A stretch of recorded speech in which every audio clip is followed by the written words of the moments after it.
Hello, my pyrocleptomaniacs. This is your boy Chuck. This is Fire Theft Radio, of course. I just want to give a little disclaimer.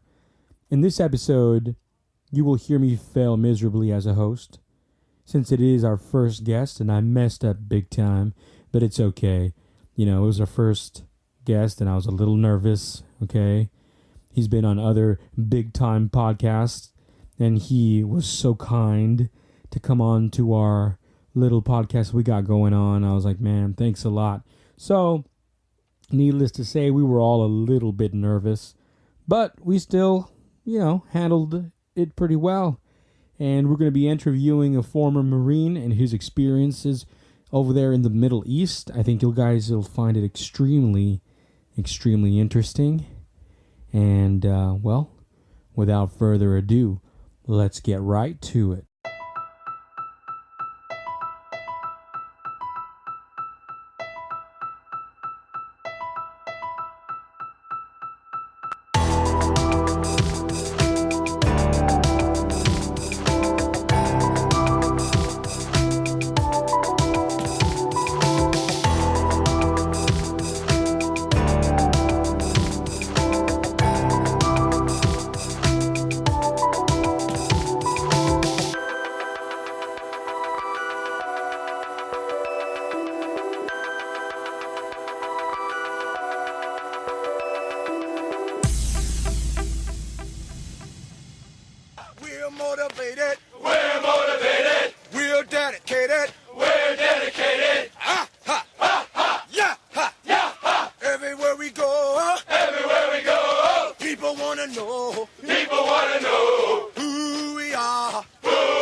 With the aid of God and a few Marines, because we kill everything we see. To show our appreciation for so much power, we keep heaven packed with fresh souls. God was here before the Marine Corps, so you can give your heart to Jesus, but your ass belongs to the Corps. Do you ladies understand? Sir, yes, sir. I can't hear you. Sir, yes, sir. All right, welcome to episode 6 of Fire Theft Radio, and we have a very special guest today. This is your boy, Chuck, and today with me are my co-hosts. Introduce yourselves, please. What's up, guys? This is Omar. I'm back again, back from Middle Earth. Sorry I was lost last time, but, that tends to happen when you're trying to fight for Mordor. Oh, wow, okay. Nate. Nate Dogg in the house. What's up, guys? All right, how's Big Nate. It going? And then, of course, today we have a very special guest. Would you like to introduce yourself, sir? Yes, I am Byron Rogers. You're supposed to introduce him. You're a bad host. Hey, he knows. I told him we suck at this, man. We're working on it. You know what I mean? Okay, my bad. Well, we're going to have a very interesting show today. We have a lot of cool questions. We're going to explain Byron himself is going to explain who he is and where he stands right now. And where do you guys want to take this? How do you guys want to approach this? Well, since it is a sixth episode, and the episode previous we had talked about America, and how a lot of evangelicals and even a lot of people who aren't Christian think America was founded as a Christian nation, and we kind of let people know in episode 5 what was up with that, and I'm sure we blew some minds, because my mind was blown initially when I discovered that, being when I was researching all those topics. So today, having Byron on, him being a veteran, him having experienced everything that he went through, we want to bring it a little bit closer to home, because we're talking about dudes that died 200 years ago. So we want to talk about patriotism. We want to talk about what it is to be a Christian, what it is to be a person who believes in the Bible and have patriotism. Do we need it? Is it necessary? What's going on in our minds, and how does it relate to the Bible? Does it even relate to the Bible? So I think these are important topics that a lot of Christians wrestle with, I think, because you see American flags inside almost every single church in America. You see the Israeli flag right next to the American flag in every single church in America. Now, is that right? Should we have that amount of patriotism, especially now with all these elections going on? It's like this crazy circus, man, where everybody says, if you don't vote Republican and you're a Christian, are you really a Christian? So they're throwing all these words at us. They're throwing all these phrases. They're trying to use patriotism. They're trying to use our love of this country against us as Christians. So should we stand for that or not? That's why I think Byron is a very important, very special guest to have us, because he knows firsthand, as a veteran and as a veteran myself, we both can explain a little bit about this and wrestle with all these things that are going on in our minds. All right, that sounds great. So, thanks, man. Byron. Wow, that's what's up. I appreciate that. Yeah. Do us a favor, Byron. Tell us. So I think you had some questions for us, right, Carlos, that you wanted to actually ask Byron. Mm-hmm. And before we ask, Byron, you want to tell us a little about yourself and your service? That's where I was getting at. Before we ask those questions, how you got to where you are today? Most definitely. So for me, my journey, as far as my military service, it's simple. I went into the Marine Corps. I did my 4 years active. I did my 4 years inactive, where I was just basically a civilian, and they'd call me up first if things went sideways. I was an 0351 anti-tank assaultman with Lima Company weapons platoon. So I was the little army piece with the bazooka that you'd see, or the flamethrower, we didn't get to carry flamethrowers. Those are old school, but it's the same job. Yeah, right. Or C4, we would do all the, you see in the movies where they got to like rush the machine gun bunker and someone throws a backpack in there, it blows up. I was a demolition man as well. So that was my specialty with the Marine Corps. I rolled, with the grunts. We cleared, 20 some cities. I went to Iraq twice, once on a float, once on a combat deployment. Got blown up a handful of times doing that. And I am not here because I'm tight. I'm here by the grace of God. So Amen. That's kind of where I parked that. And that's something that, means a lot to me. I remember that every single day of my life. And I had a little bit of an out-of-body experience and thought I was dead for a while. One of the last blasts that hit me. And I just remember asking God to give me a chance to come back and die tired. I came back into the world praying to Jesus. Sweet, man. Wow. Well, I'm not going to just skip past that. Like, you didn't just say you got blown up a couple times. We want some details. You know what I mean? Yeah, man. So the most significant one, and it's amazing. I mean, the two of them that were really significant, and then there's a number of them that didn't happen that should have happened, and by the grace of God, I heard from the Holy Spirit, what to do, and don't step there, don't push that, pick that up, and I find out I'm standing on top of 2 155 anti-tank rounds that are rigged to explode if I would have stepped in the wrong place or pushed the wrong thing, and that's like pink mist. Like you'd have been picking up wallet-sized pieces of my body armor 200 yards away and stuff, But the most, so that that's why it's like this moment where you're just like, you just get a lot of perspective as to how, how fleeting, I to say a cliche, how fleeting life really is, but to like, just to bring it home, like how just easy you could turn into pink mist. You know what I mean? Like life can just, like you blow on something and you can be gone, death around any every moment, corner. And so, realizing that, or, one of the other times that I still got hit by a mortar attack, I was going to go outside. I built a gym in the back of my, I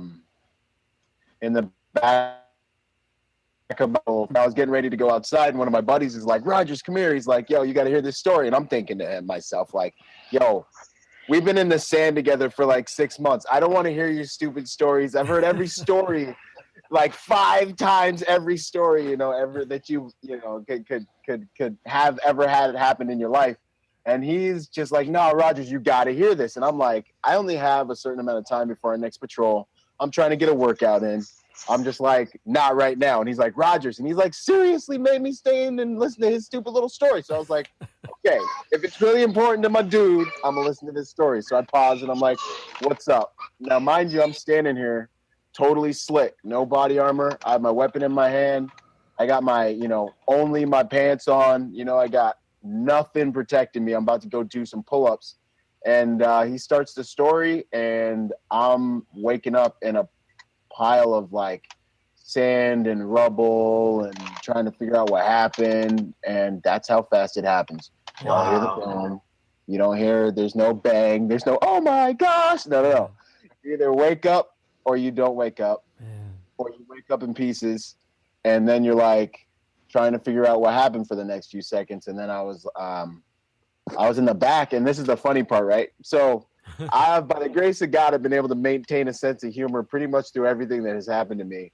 And I was in the back, and I felt this burning sensation in my stomach, and I'm like, oh snap, like they got me. And my stomach starts to burn, and I'm like, oh, I'm yelling for my corpsman, Doc. I'm like, Corpsman up. I'm like, Doc, they got me, Doc. I'm like, I feel something in my stomach. And apparently, because we were wearing flight suits, not your normal camis, because these were more flame retardant because we were getting blown up all the time. Apparently, when I got launched across the room all the way to the back of the room, my stomach hairs got stuck in the zipper of the flight suit. And ripped all my little stomach hairs out. So I realized I was okay, and then I shut up real quick, tried to play it off. I was like, "Get off me, dog! I'm good. I'm good." I was just exactly. But the point of the story is, I was gonna go outside and do pull-ups, and where the impact of the artillery shell or the impact of the mortar was, it was right in front of. So there's a berm. And then at the base of that berm is where I do my pull-ups on this little weight room area that I built, with a couple of my guys, and it's completely shredded. They blew my gym up.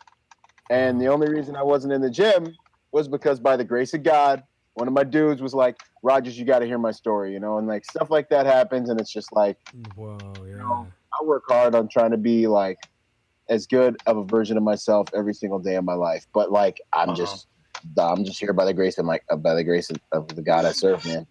So that was one of them. And then there's another one that's a little bit more intense. I don't know how much, you want me to go into it, or you want me to save it for later, or? No. Yes, please. We might split it up or something, but it's okay. Let's hear it, Okay, solid. So yeah, man, I, one day we're in Iraq, and I'm trying to remember, it was the day after around New Year's, and I was upset. I was so mad. And I just remember sitting back there, and one of my corpsmen was like, Rogers, oh wait, no. That was one of the other times. So this time we're getting ready to leave the firm base, and I'm sitting in the back with my boy Hebert. I'm across from my buddy Hebert, and he's just sitting there, and I'm singing a song, and we're just hanging out and doing what we do. We're in the back of a 7-ton. So I was a troop commander. I was a squad leader. So I had anywhere from 12 to 9 guys that were, in my squad that I was in charge of. And what we would do is we were a lead vehicle in a 7-ton, which a 7-ton is a big up armored semi truck looking thing, with the crew in the back. So when we were taking over cities or doing whatever we do, we'd pull up and me and my boys would get out, search the houses or do whatever we'd, go hands on and do all the close quarter stuff.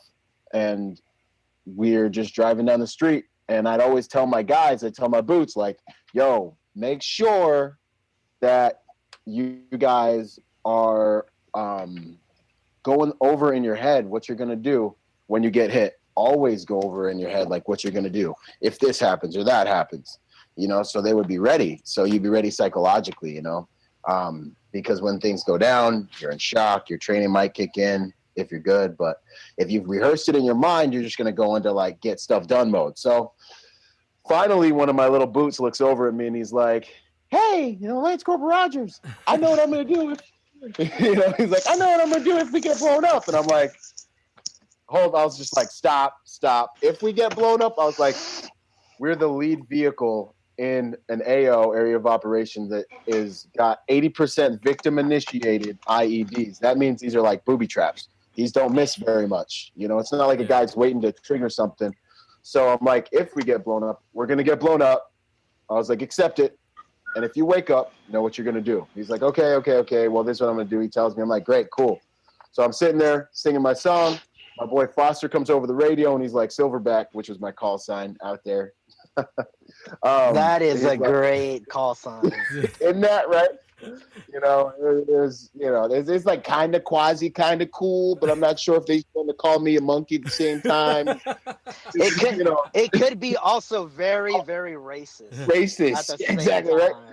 But it was like, I just was like, yo, I'm gonna let this be what it is. And if you've been in the military, you know that like the level of consciousness and like where we operate is like, we're equal opportunity haters. Doesn't matter what you are, who you are. We'll make fun of you. Purple, yellow, green, orange. Everybody's getting made fun of. You know what I'm saying? But we're brothers at the same time. It's all good. It's like a higher level of like racial stuff doesn't really exist too much.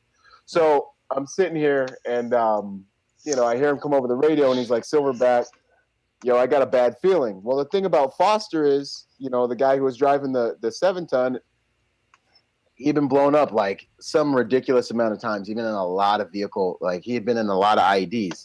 So he had developed like a sixth sense for when these things were going to go off. And he'd been right a number of times. So I'm like, Foster, all right, cool, man. Do what you got to do. Get out, look around. And right as he pulled to a stop, everything changed. And that's when I was all of a sudden, like, I felt like I was in a dark room.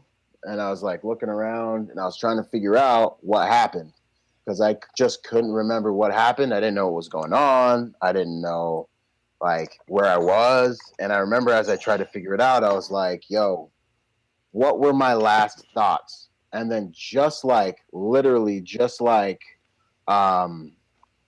like you see in the Matrix or like you see in those old school computers that have the little blinking green light and then they say words. Like I saw that in front of me and it was like, why is the water cooler trying to come up my butt? Like that's what showed up. And those are my last thoughts. And I was like, why is the water cooler trying to come up my butt? At this point, I had no idea what happened. I still was like, cool. Like everything was cool. I was like, that's weird. And then I was like, oh, it's because I was sitting on a water cooler. Oh, it's because I was on patrol. And then I was like, oh, snap. I was in Iraq. And then it was just like, boom, like just like I got hit with the deepest sorrow I'd ever been hit with in my entire stinking life. Like I just all of a sudden realized like, oh my gosh, I was in Iraq, I was on patrol, and I must have got blown up. And then I started to be like, I must be a pile of guts on the floor.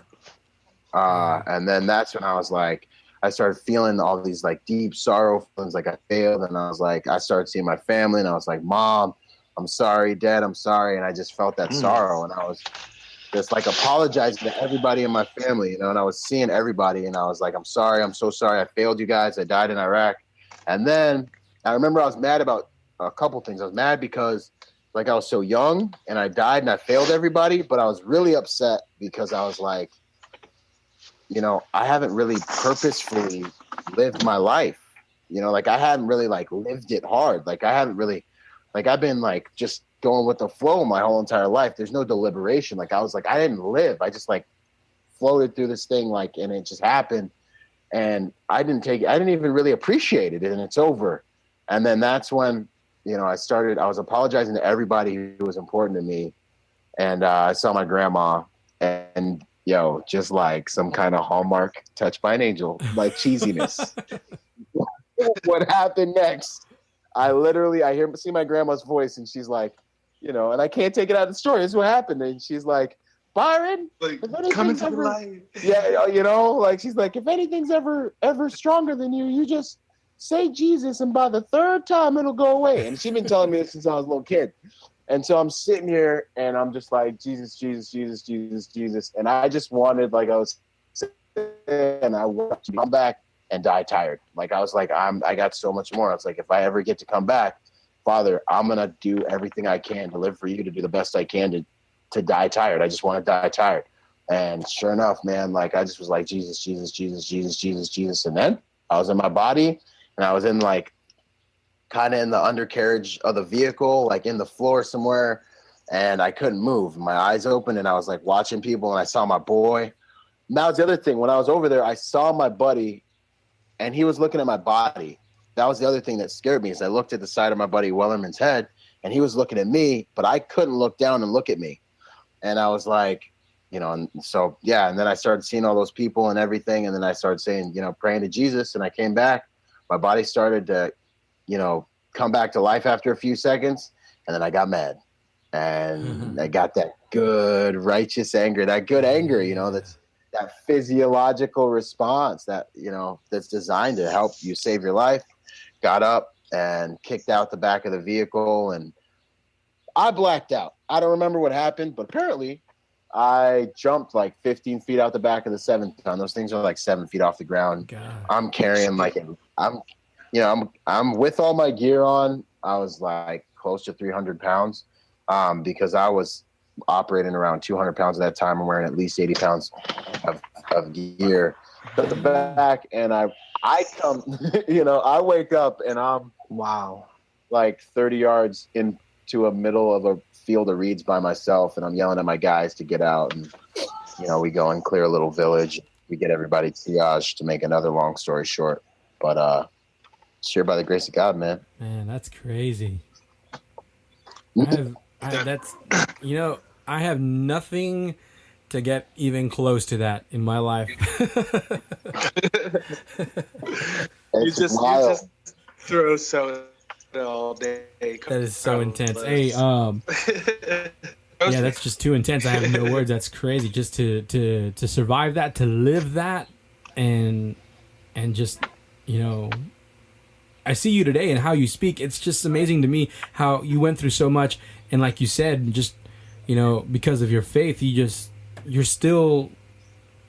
I wouldn't dare say it didn't affect you in a negative way. I'm sure you dealt with all that. You want to talk about how you felt, when you left, and how that affected you, and how you find yourself kind of back, coming back to God. Kind of like remembering, oh, wait a minute, what's going on? I gotta fix myself a little bit.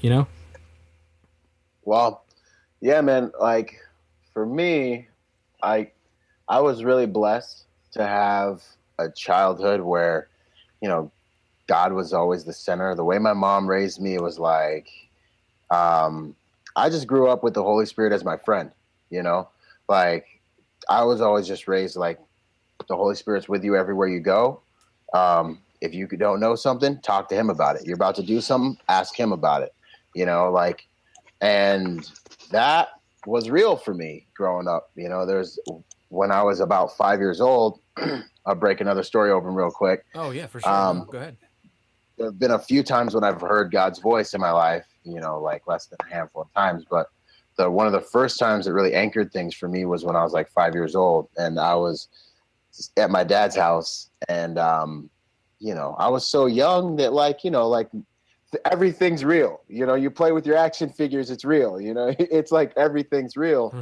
And I'm getting ready to go to bed, and I hear this. It's not like I hear an audible voice, but this voice was so strong, and it came from outside of me. It wasn't anywhere within my cognition, So if you can imagine, I'm in the Bahamas. I am, in a like a kind of like ghetto village. You got roosters running around during the day, barely paved roads. Ghetto-ness in the Bahamas? Oh yeah, dog. Yeah, if you get off, if you going ahead and leave the tourist areas, yeah, they got some Haitian village. They got some stuff back there that you just don't see on the little travelers postcard joints. You know. So I'm back there. We got, people got tin roofs and shacks kind of around me, and there's a lot of gang activities. A different gang per every single block out there. Wow. And my dad had started a security company and task force and things like that down there. So he was kind of in the mix with all these bad characters. And, I'm getting ready to go to bed. We're in our little house, got the air conditioning going. It's nice and cold. And I'm like, I'm going to chill, sleep out here on the couch, got the TV going. I'm comfortable. And I'm like, I just remember the moment I decided to go to sleep in the living room on the couch, I hear this voice. It's like, go sleep in your dad's room. And it's not like an audible voice, but it's a similitude. It was for sure words I was for sure understanding, and it was for sure not my idea. And I remember being like, go sleep in my dad's room. And I was just like, yeah, kind of like that. And I was just like, no, I'm comfortable. I want to sleep on the couch. So, perfect stories in the movies, the main character just listens. But in reality, I was just a hard-headed little kid that didn't realize what was taking place. And the Holy Spirit was patient with me, and he was like, go sleep in your dad's room. And I was like, why? I'm comfortable out here, and I want to sleep on the couch. And sure enough, the third time I finally was like, okay, if you're not going to let me sleep out here, then I'll go in my dad's room. And so I go in my dad's room, and the voice comes back and is like, go get your sister off the couch. And I was like, hey. And I sat up, and I was like, you're supposed to know everything. And I was like, if you know everything, I can't get my big sister off the couch. She's going to beat me up. And the Holy Spirit was like, go on what to do. Like a G, didn't argue with me, just was gentle but effective. And I was like, all right. So I get up, I walk in the living room, I'm staring at my sister. Before I can say anything, I hear, grab her blankets and take her blankets from her. And, since it was cold, if I took her blankets, she'd get cold, she'd come in the room. So I snatch her blankets, I run in the room. A few minutes later, she comes in the room, smacks me in the back of the head, takes all my blankets. I'm laying there naked, like not naked, but no blankets, cold. Now I'm upset, and I'm like, all right, fine. So I'm going to go to sleep. I lay down. I don't hear anything. I get this check in my spirit, just like, it's all good, go to sleep. Wait, no. I get up, I lock the door, and then I go to sleep. Wake up in the middle of the night, and I felt that wake up like, boom, like I was woken up.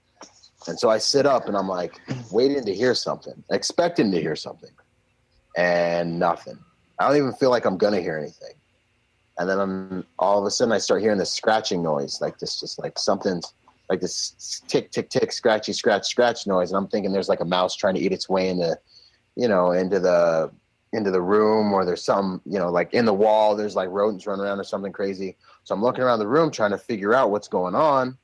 And then I look right in front of my little 5-year-old face that's like eyes shot straight at the doorknob, and the doorknob's right in front of my face, shaking, jiggling. And someone's trying to pick the lock. Now in the Bahamas, if someone breaks into your house, like back in that area, in that neighborhood, they clean you out in 8 minutes. The whole entire house is empty. And that's about that. But that person, I went and I woke my dad up. He stopped snoring. My dad snores like a chainsaw. I've never heard anyone snore like my dad snores. My dad stopped. Like, I mean, everyone says that, but really, really though. My dad stopped snoring, and they stopped trying to pick the lock. And I was like, Dad, someone's trying to break into the house, trying to break into this room. He looks at me. He's like, get my shotgun. I get his shotgun out from underneath the crib. He racks around. You hear a group of people run through the living room, trip over the coffee table. The sliding glass screen door, smack, closes behind them. We come out in the living room. Not a single thing is stolen. The most probable outcome is that it was, a crew there to take my dad and his family out. Wow. Based on like what really usually happens when people break into their houses back down there in the Bahamas, man. So that was like really set the stage for me to really like know that the Holy Spirit's real and to live my life that way. I didn't even halfway realize there's a Holy Spirit talking to me until Right. That's really halfway early on. through. That's great. Yeah. Yeah. So then from there, it was, my mom was very, very strong, a very strong Christian. So I was waking up 2 hours before going to private school every single day, watching 4 televangelists, and then going to private school. So I'm surprised it all worked out, That's crazy. And then, but that brought me really close to Jesus. It really taught me the Bible for myself. And because, it really helped me learn the Bible for myself and off the beaten path stuff, not just the stuff you hear in like church, Right. Because I was made to study for myself, which is what really held me over. And what holds me over to this day. So then when I went to Iraq, it was just a deepening of that. You know what I mean? Yeah. It was just like, when I went to Iraq, it was like, this is all I have. And my parents got divorced, and my mom lived in Washington and my dad lived, in the Bahamas. So I was always switching parents, going back and forth from Washington to the Bahamas, Washington to the Bahamas. So at the end of the day, for me, all I had was the Holy Spirit, and myself and the clothes on my back, and then, then I went to boot camp and they took everything away from me again, except the Holy Spirit, Right. And then I found myself in the desert getting ready to invade Haditha. Yeah. And, All right. Well, okay. Man, so Go ahead, Omar. yeah, so I was saying that it seems like you've had this personal relationship throughout your whole life, and I find that extremely interesting because it's somewhere along the line that I find myself too, because I've been a Christian since I was a little kid as well. right. But what we want to talk about is what motivated you to join the military. Mhm. What motivated you become a force? For me personally, it was 9 where I was, I think I was 18 years, 2001, of course, and I'm sitting in class watching the second tower fall. Everything that I have learned up to that point was in my mind as America. Everything has always been, I'm an American. For me, it was 9/11 that motivated me to join the military. So for you, what was it? What was it, Byron? What motivated you to join the military? Tom Clancy, Rainbow Six. Rainbow Six. That Yes. actually ties perfect with one of our episodes. Episode 2, we talked about brain manipulation, predictive programming, mind control through media, video games, movies, things like that. You know what I mean? Yeah, man. Warrior programming, princess programming. Oh yeah. Yeah. Any rate, I don't want to go too deep down that rabbit hole, but really it was a little synergy of things. It was the fact that high school was over and I was like, all right, well, what do you want to do? Well, I'm a physical dude.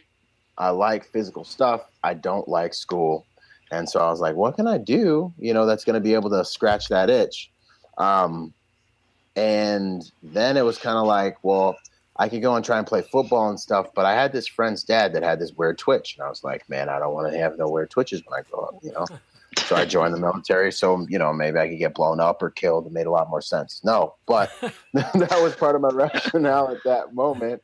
Then it was really, if I was going to be 100% honest with you, now that I'm a lot more conscious, there was a whole bunch of programming in there that was like warrior programming. I was like, I like my action figures going up. I play with squirt guns and cap guns. I was like, I had that. There's something in me. There's a warrior in me, whether God put it there, because, Jesus is a warrior, or whether it was conditioned into me through our society. But I've always been a warrior. And then it turned into, all right, well, this is noble.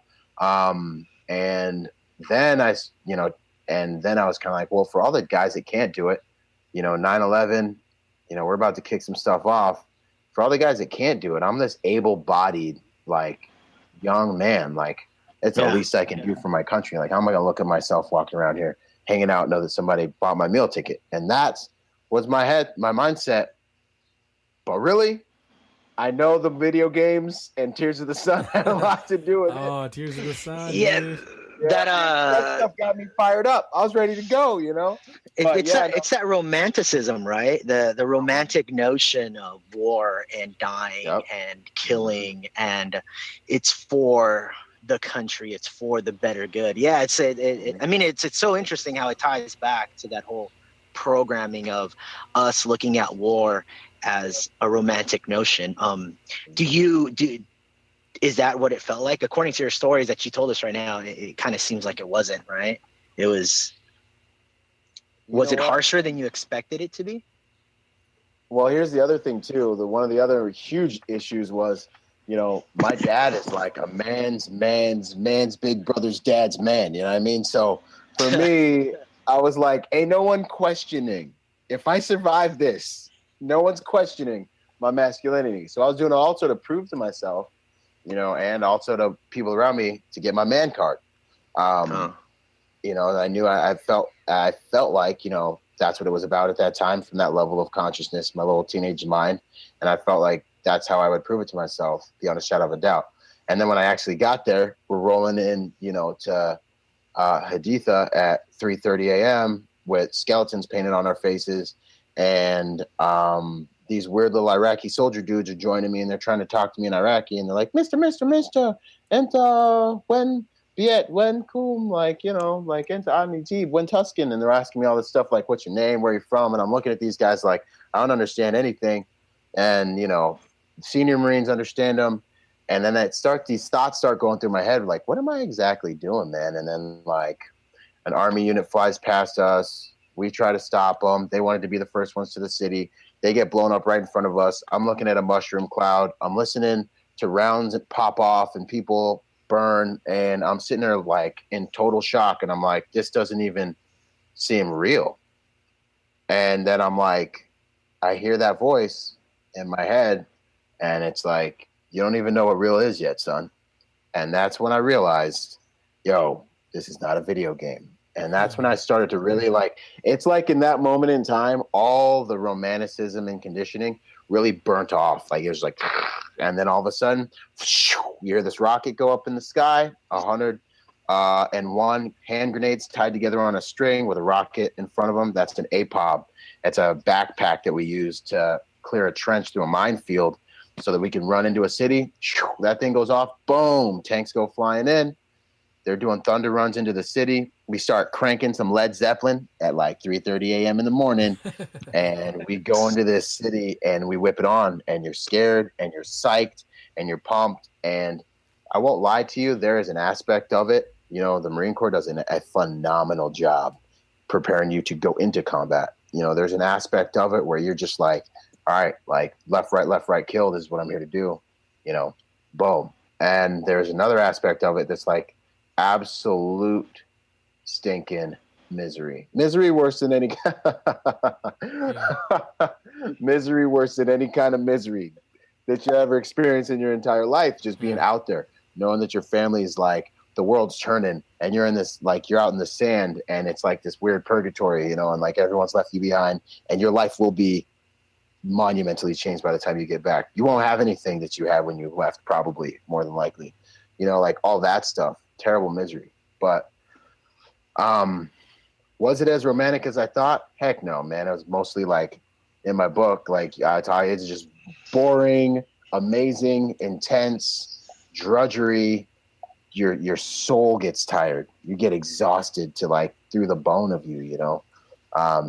But at the same time, I wouldn't give it back. I learned so much more from that than more experience, more rich, intense life took place in those 4 years than probably any other 4 years of my life at the same time. Right. It's a paradox, man. It's a dichotomy. Yeah. Well, let's talk about let's go a little bit into the darker side of things, the truth as we know it today, you know? And let's talk about those experiences that you had in that moment where, like, for example, me, Omar, and Nate kind of understand and feel, you know, that 9/11 was an inside job. It was pretty clear for us, you know?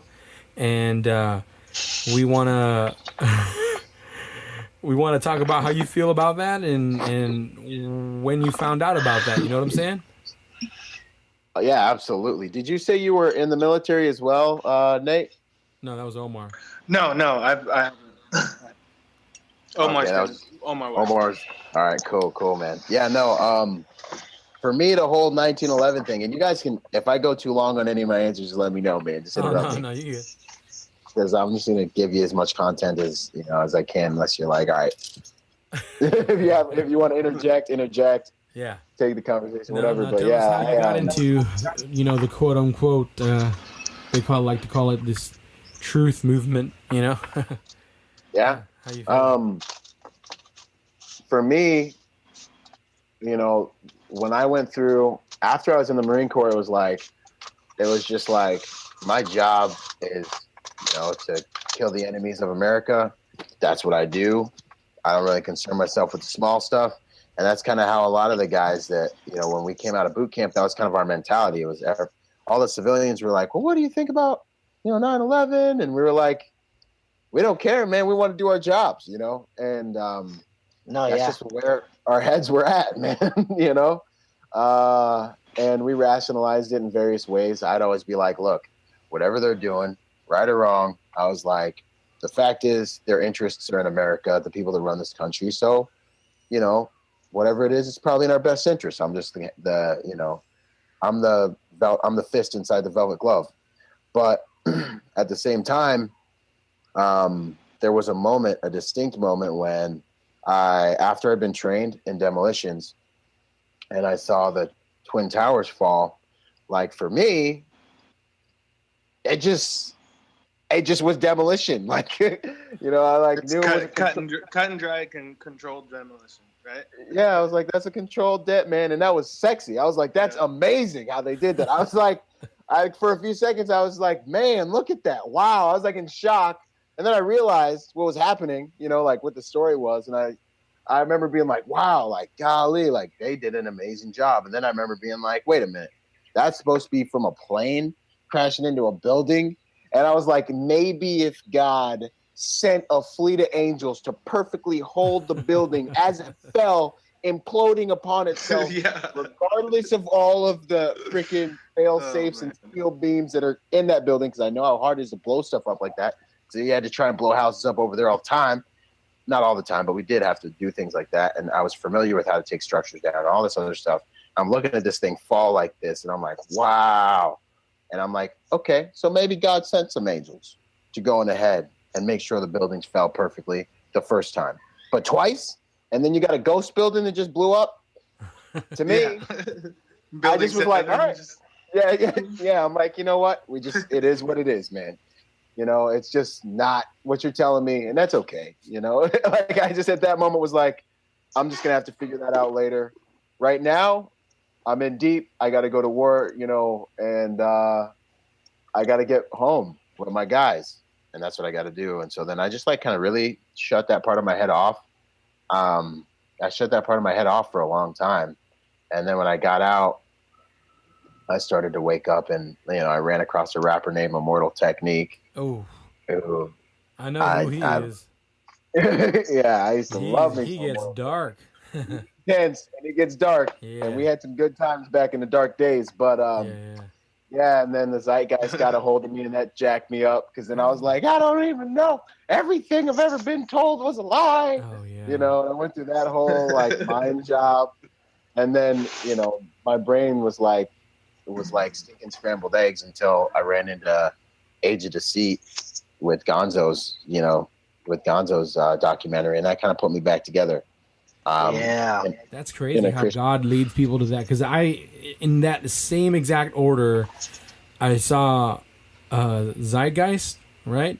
Yeah. And then it's like getting kicked in the face. It messed me up. And then I saw the Zeitgeist on religion, and I was like, no, that can't be, And then and then right after that, I saw first Chris White's Zeitgeist Debunked, and then I saw Age of Deceit, and then it was like, no way, oh my gosh, like it all made sense, Yeah, and they say, that's that lie with a little bit of truth sprinkled in. Like they talk about in the Zeitgeist, exactly what the truth is when they're, trying to come after Christ and all these Christs appeared or whatever, and and they're like, and Christians believe that because God told the devil the plan in the beginning, that's why all these other Christ figures popped up with the same exactly itinerary of actions, and but that's really it. You know what I mean? Like, yeah, he told you in the Garden of Eden what he's going to do, so you tried to counterfeit it a bunch of times. Yeah. And really, that really, Age of Deceit really helped me when they break all that stuff down. But for sure. If our listeners haven't seen that, I recommend Age of Deceit, man. We're gonna put that in the show notes for you guys. 1 and 2. Oh yeah. Well, I'll put 1 and then I'll put 2 later because they're super long. Oh yeah. Hey. There's a whole lot of truth in there. That's true. Yeah. I mean, and you need that truth right these days. I know. Okay, so what was that? one more thing. I remember you talking about another experience you had over there while you were in the Marines, when you guys were helping set up, the democracy, quote unquote. You want to talk a little bit about that, Byron?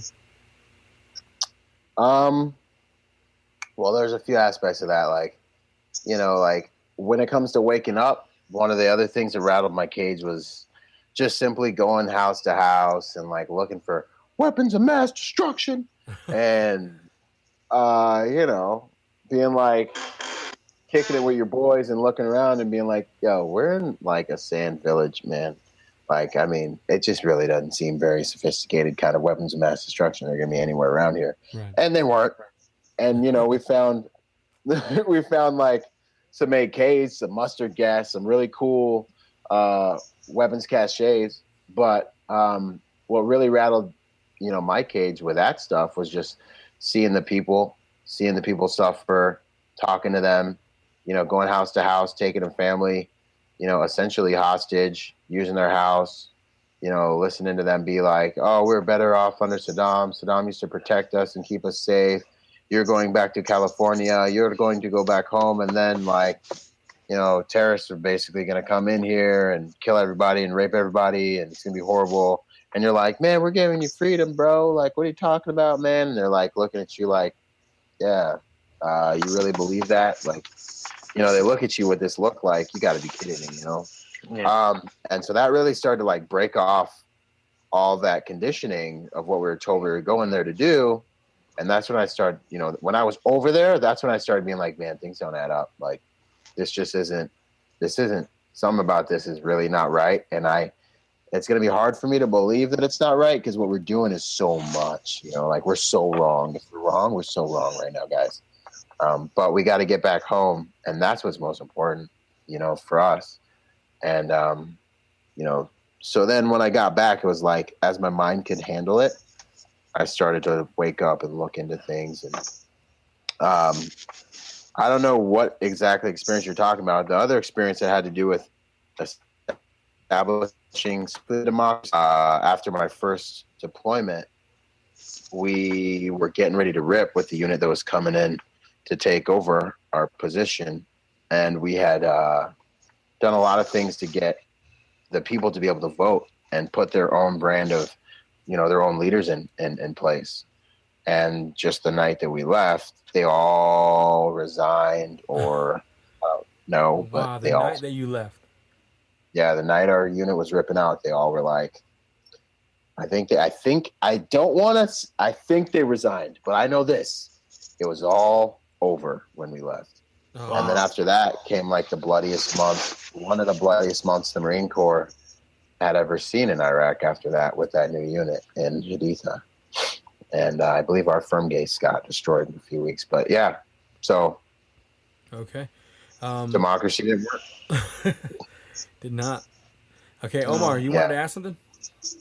No, just, it was very interesting just how you had to keep everything you knew about 9/11, everything you knew about the truth hidden, because the point of being over there was to survive, right? Was to just get home. That's the most important thing.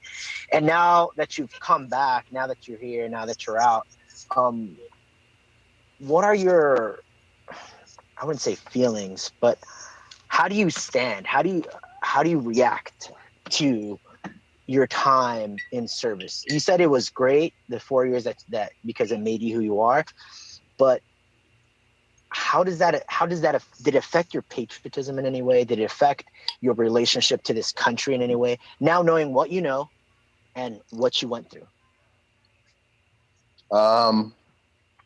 That's interesting. I think that's very interesting. Really, for me, probably because the way that I was raised, I never put a lot of stock into leadership. Like, I never put a lot of stock into like anything protecting me outside of God and me, or anything providing for me outside of God and me. So like, I love America. I also hate things about America. I am very I see myself as an individual, and I'm probably already on the red list, so I'm just going to go on ahead and say it. I see myself as an individual, and I do my best to stand for truth. So you don't think the president has the power to change your life then? You don't think because whoever comes into power, he's going to change your life? Because that's what a lot of people believe, right? No. I mean, it's all, I do believe the president definitely has the power to change my life, but I also believe that my steps are ordered by God, and that, my life and my destiny is in the palm of his hands. Every time I've tried to take my life into my hands and defend myself, provide for myself, or do anything because I'm tight through my own power, I've put myself in a position to where I become exhausted and I've lost a lot of power. And then it's not until I have these little come to Jesus moments where I'm like, God, help, I can't do this. Do I ever really find salvation? So I say all that to say, the president, definitely holds sway. But those things are things that I pray about because I believe that they're stratospherically outside of what I'm put here to really focus on during my time on earth. Right. Is that a decent? No, that's kind of how I mean, it's what you feel. So, I'm gonna ask you a question. It's kind of maybe a little personal. You don't have to answer. I just kind of. I'm an open book, man. Okay, I just want to, some people get really touchy when I ask this question. They're like, "Man, it's none of your business," especially in kind of the community of friends that we have. They're like, this question sometimes is extremely controversial. But, anyways, knowing what you know now, and the powers that be, that have a certain amount of control over things around the world, do you still find yourself going to vote for a president? Man, I'm all kinds of mixed up about the stinking president stuff right now, bro. I forever, I've always been like, look, politics is show business for ugly people, okay? If voting really helped, they wouldn't let us do it. I was like, when I saw the way they reported us in Iraq, the level of inaccuracy, or, just how terribly inaccurate and polarized the information was, it caused me to stop watching the news. I just stopped watching the news, pretty much just stopped, everything, all those signals from coming in. Now, the thing about this election that actually makes me kind of want to vote is just the sheer fact that there is a little bit of, it's not patriotism, but it's like camaraderie. There's this thing in me where I know there's blood on everybody's hands. But I just don't. Hillary? I just leaving guys out there, and I just can't. I almost am like anything but then I'm looking at all these alternatives, and I'm like, I'm not a big voter, or I don't really believe in our political system much at all. I think that it's like Days of Our Lives, but for politics, to keep people occupied, to think they're important, to think they actually can do something about this stuff. No, that's how we feel. I pray. We're on board, Yeah, man. Me, like, I pray and I buy bullets. That's just, That's probably the best answer I've ever heard. That's a good. I'm a king and good priest, plan. man. I'm know, gonna make a I'm a king T-shirt and that priest. says that. we're gonna make Fire Theft Radio T-shirts. I pray and I buy Pray. bullets. Bullets. T-shirts. Yeah, man.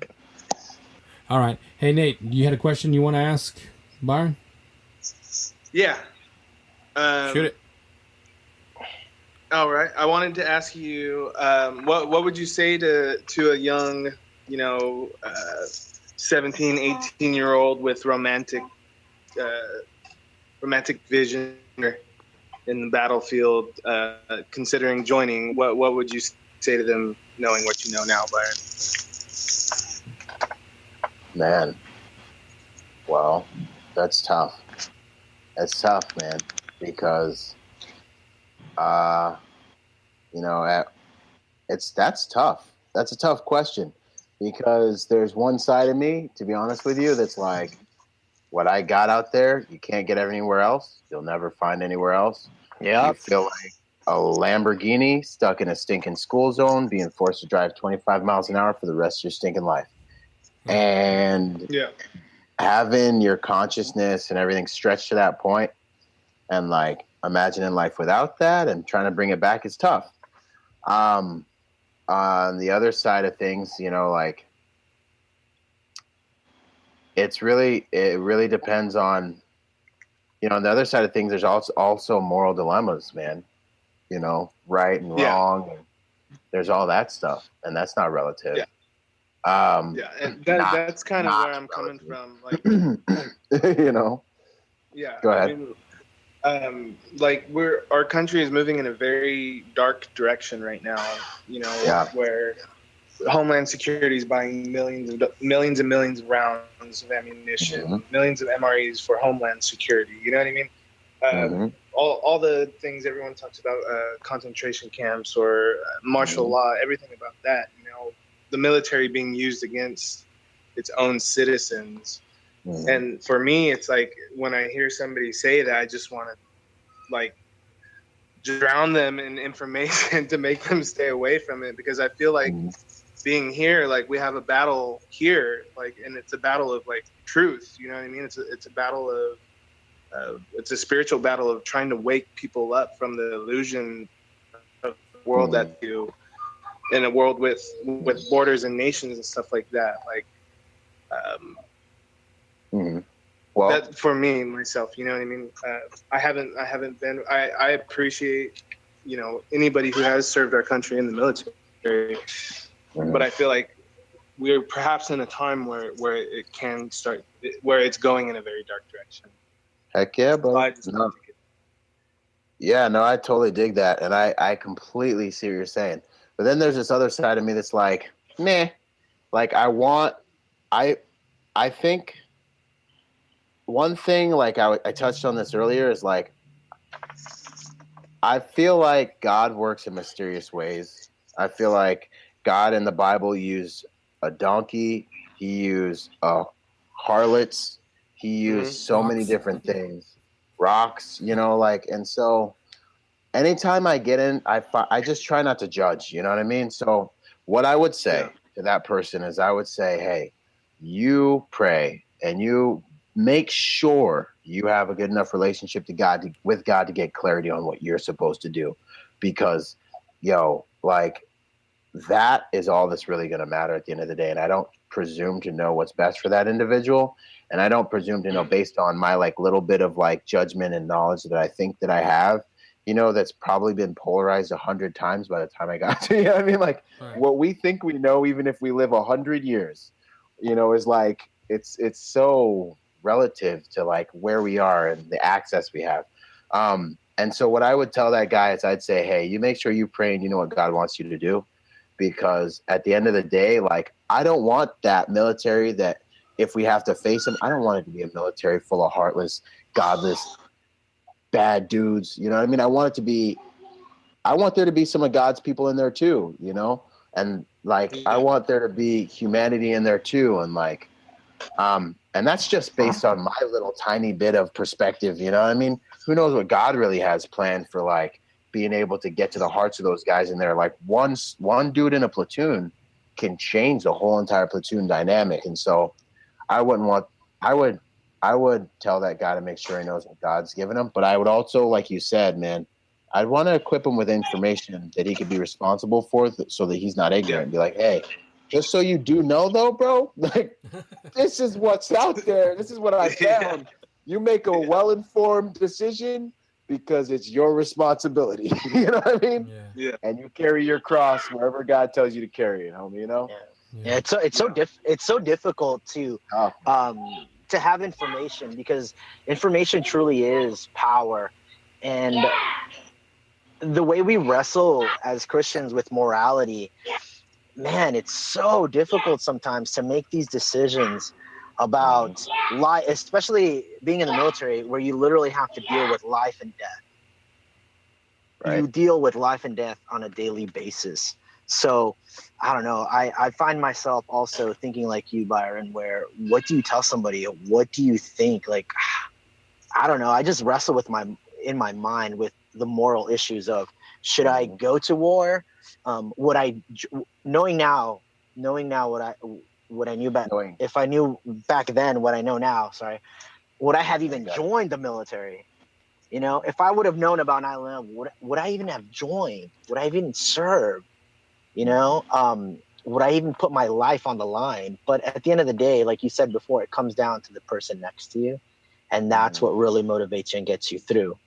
Me and Carlos were talking previously before you got on about, this military and how we would join, if we would join. But what would we do if the forces were invading America? When it comes to actually taking a life, would we take a life if somebody came to America? Would we defend ourselves? As that murder? Because a lot of people have never wrestled with that thought or don't really think about that. What are your views on that? About protecting yourself, about taking care of your family. Do you think it is murder? Do you think it is taking a life? Also, not just a foreign invader, but also, let's say, there's domestic ones too. Domestic ones, as like, Homeland Security and all that. Like, it's your own government, like, and they put your family in danger. I mean, in your opinion, would it be right to defend you, your family, and to take a life if necessary, to protect yourself? Well, for me, it's heavy.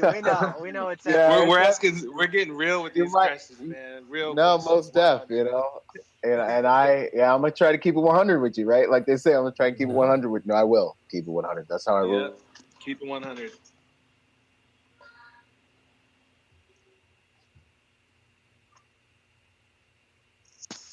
Byron? Oh, he froze.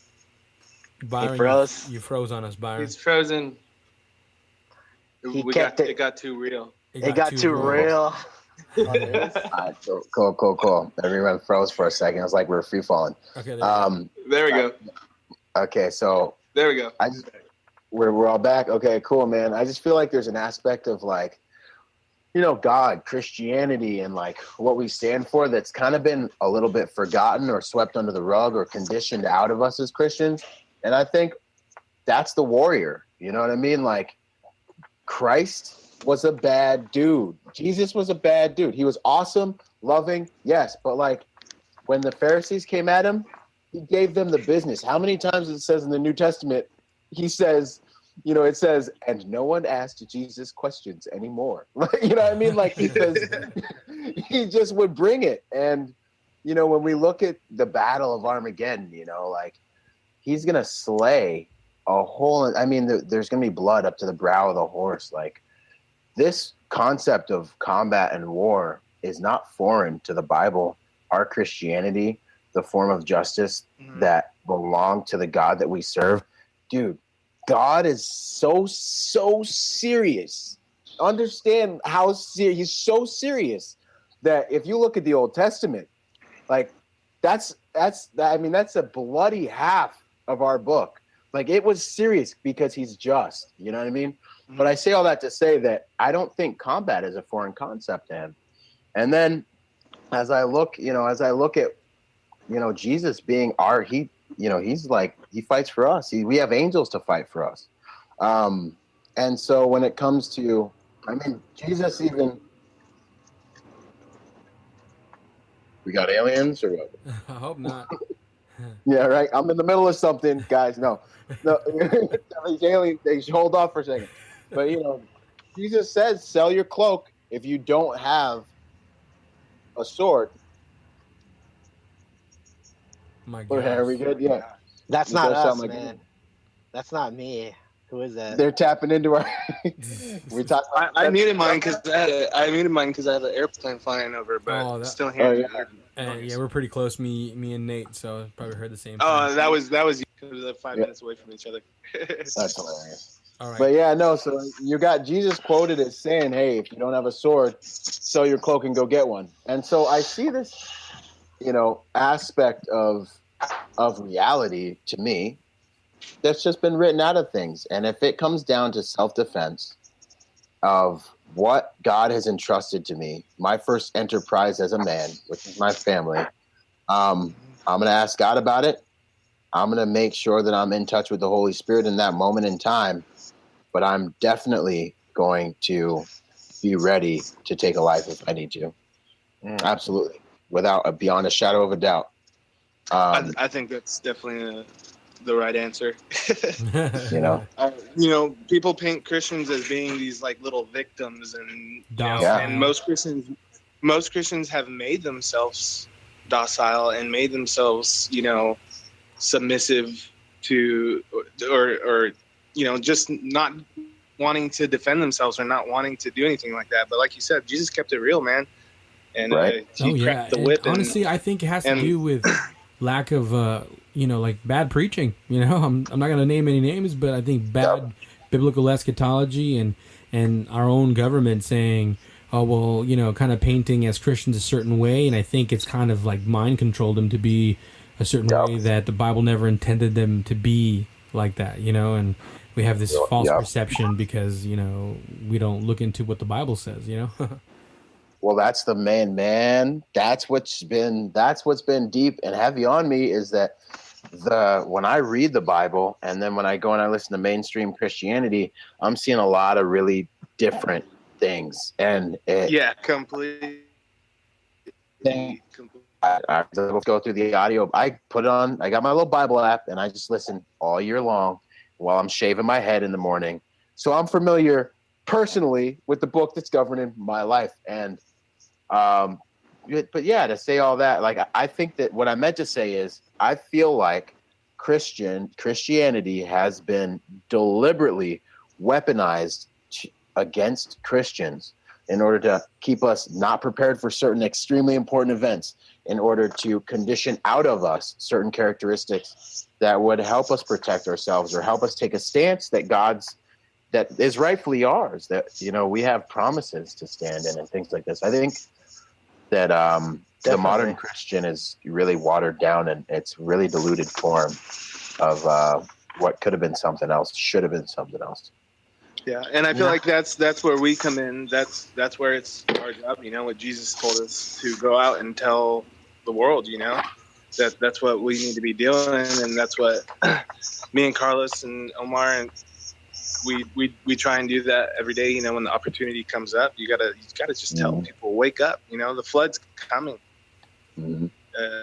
The things that Jesus told us to look out for his second coming. Well, they're like at our doorstep, They're like happening. Yeah, it's like,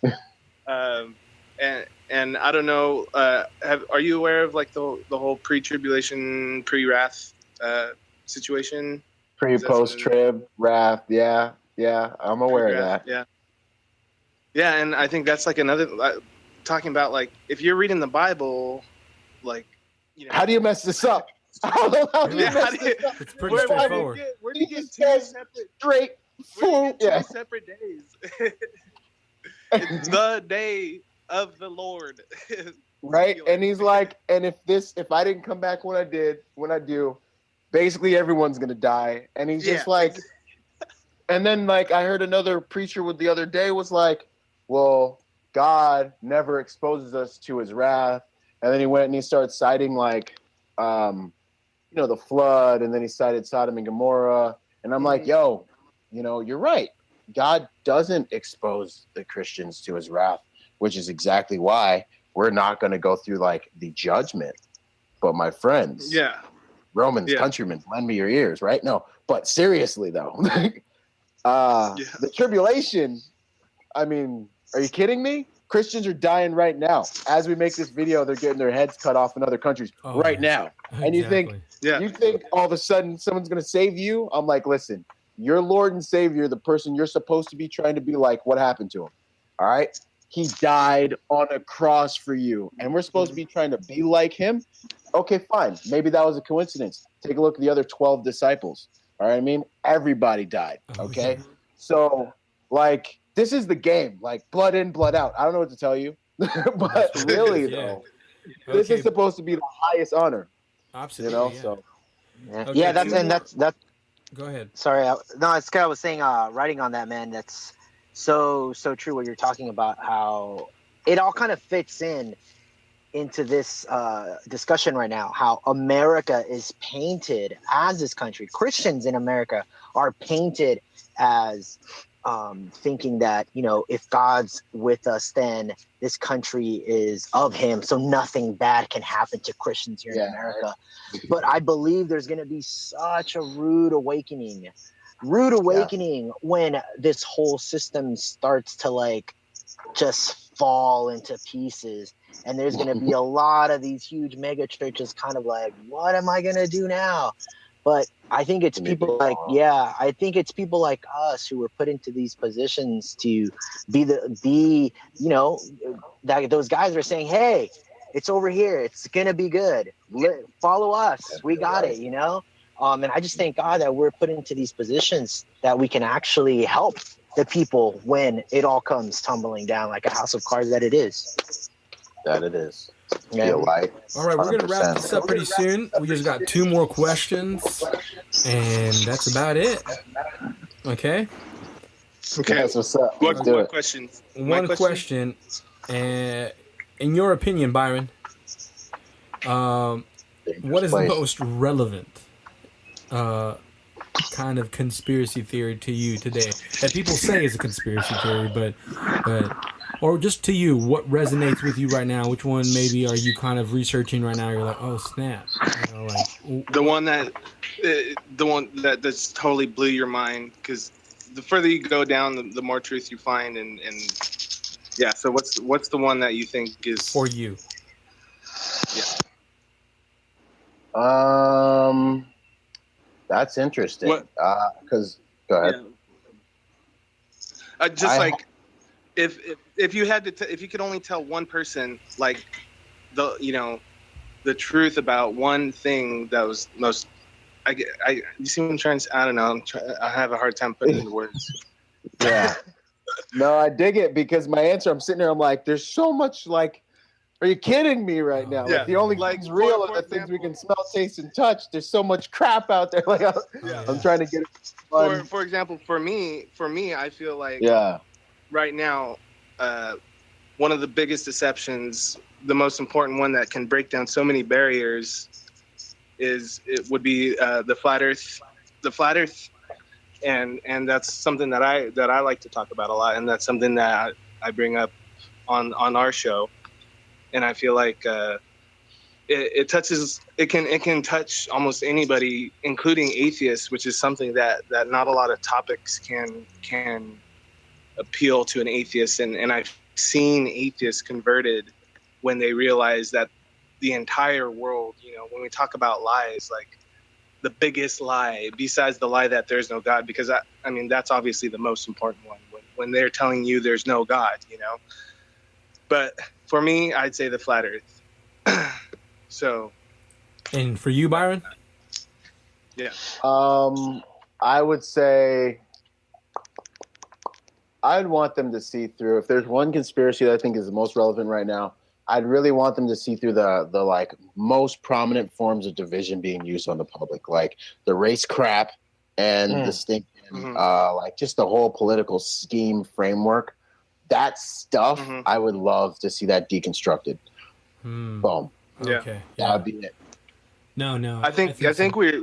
we see it. I mean, that is like the whole race thing. I mean, because that is something that they're pushing on us every day. You turn on the news and you see some sort of race division, divide and conquer tactic, whether it's Muslims or black versus white or Mexico or whatever. Like that is a huge thing that they use against us to divide us, so that we're so busy fighting between ourselves, we're not focusing on us getting totally screwed over by them, you know.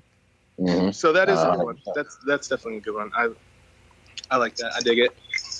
All right. Well, Byron, what do you do now, and how can our listeners find you if they want to hear what you're about today?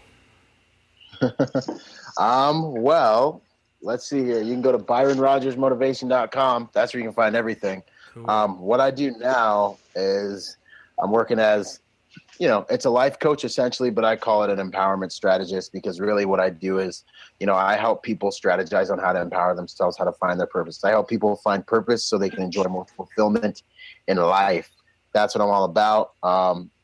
And that's really that's my passion right now. And I'm having a good time with a lot of people doing that. I'm doing some motivational speaking. I've got a YouTube channel. And I really put out the most content over Facebook, YouTube, and Instagram. But right now, if you want to sit down and strategize, I call it a strategist, an empowerment strategist, because you are the specialist on you. And I am the specialist on really how to help you be motivated and step into the fearless approach to life. Find your present purpose. What's God? What's life asking of you right now relative to what's taking place in your life? And then we go on ahead and we come up with a strategy from there. And really, once you know your purpose, your present purpose, it doesn't matter if you're right or wrong. It just matters that you are deliberately going in a direction. And this has to do with waking up too. It all ties in. But once you're deliberately going in a direction that you have peace and excitement about, what happens is you're able to unlock fulfillment on a daily basis. It's the difference between just doing your day job and not knowing where you're going or why you're doing it, or having a plan to get to what you want at the end of the day, or doing your day job knowing that it's a stepping stone to get you what you really want to get in life. You're going to go to bed with a much different feeling, and you're going to step into work with a much different feeling. So unlocking fulfillment in everyday life through purpose. Those are the types of things I really work on, in my practice. Sweet. Man, yeah, that's actually awesome. I think we talked a little bit about it before we started, but I listened to you talk about what you do a lot on conspiracy theory with Basil, and it was awesome, man. It was incredible. I was motivated. Needless to say. Wait, you said I'm that whole thing. I missed it. You said, what did you say? You said we were talking about it before we started, and then. Oh yeah. So can you guys hear me now? Yes, we can hear you. Okay, cool. No, so I was saying that I listened to you on conspiracy theory, like we were talking a little bit before, talking to Basil, and man, it really did. It motivated me. It helped me out a lot. Because right now I'm in a moment in my life where I'm making key decisions every single day to try to achieve my goal and my purpose, because my day job sucks. I hate it. Good, man. That's a good place to be. That's energy right there. You can use that. Yeah, dude. I really don't like my day job, and I try to work on a daily basis on my goal. And what you said, totally resonated with me. I'm like, so I am doing things right. Yes. Oh yeah. Awesome. Yeah, dude. And just following you on Facebook, and to everybody who's out there that's listening to us, I highly encourage you guys to go out and just follow Byron on his Facebook page. The things that he puts out, it really does. It's inspiring. We need inspiration from wherever we can get. We get it from the Bible. We get it from praying. We get it from friends, and get it from Byron too. That way we can get pumped up and try to reach our goals. Not only get bogged down by all this conspiracy stuff, but and try to make it happen on a daily basis. So thank you, Byron, for what you do, man. I really appreciate it. Boom. Thank you, brother. I appreciate that, man. Thanks a lot. Gave me some energy. I'll make a good video tomorrow.